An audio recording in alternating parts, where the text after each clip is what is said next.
Vader Kersfees bly in die Noordpool. Dis baie koud daar en daar's baie sneeu.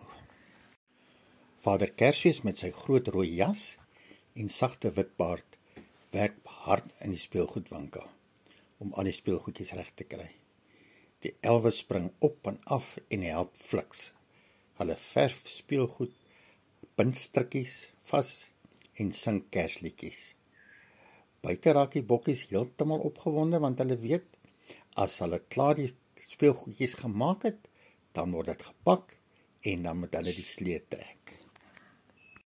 Al die persentjies word versigtig in die groot rooi slee gelaai. Met 'n ho ho ho, roep Vader Kersfees en hoep, daar trek hulle. Vader Kersfees waai vir oulaas vir die elfies en hulle wens hom 'n veilige reis toe.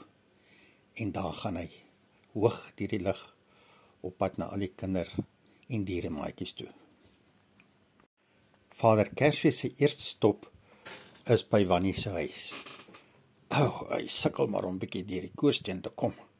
Dit lyk my hy het te veel koekies geëet voordat hulle begin werk het.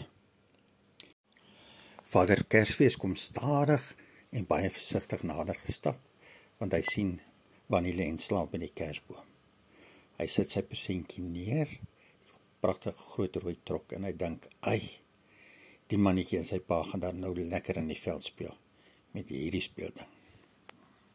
Vader Kersfees kyk na sy lang lys van mense, kindertjies en dieremaatjies wat nog persentjies kry. Hy besluit, hy gaan nou eers gou vir die dieremaatjies alle persentjies aflaai. Klein seekootjie kry 'n kleurvolle bal. Baba krokodil kry 'n rooi trokkie met liggies wat kan flikker. En baba kameelperdjie kry 'n veerpyltjiebord waarmee hy kan pyle gooi. Vader Kersfees en die bokkies werk die heel nag baie hard. Hulle ry van die een huis na die ander huis en lewer net geskenkies af. Uiteindelik kom hulle by die laaste huis. En wat sien Vader Kersfees daar op die tafel? Lekker koekies en melkies wat pappa en mamma vir hom uitgesit het. Want hulle weet, as 'n man so lank gewerk het die hele nag, dan begin jy mos nou maar 'n bietjie honger word. Die bokkies kry elkeen 'n heerlike, sappige dosering bal om aan te kou.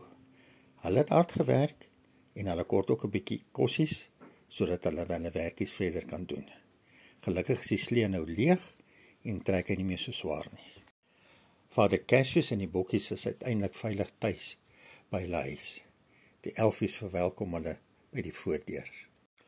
Almal is opgewonde omdat dit so goed gegaan het en hulle sit almal in die voorhuis en drink melk en eet lekker koekies. Toe almal se maagies lekker vol geëet is, stap hulle almal uit buitekant toe. Kersvader, die elf, Klasvakie, die tandemuis en nou bokkie kyk so vir oulaas na die Kersfeesster wat daar bo in die lug sit. En hulle sê, tot volgende jaar, wanneer ons weer persentjies gaan uitdeel vir ons kindertjies. Almal is baie moeg en besluit die regte plek nou om 'n bietjie rus in te kry is 'n lekker warm bedjie. En daar klim hulle almal in hulle bedjies in. Maak hulle oogies toe en slaap.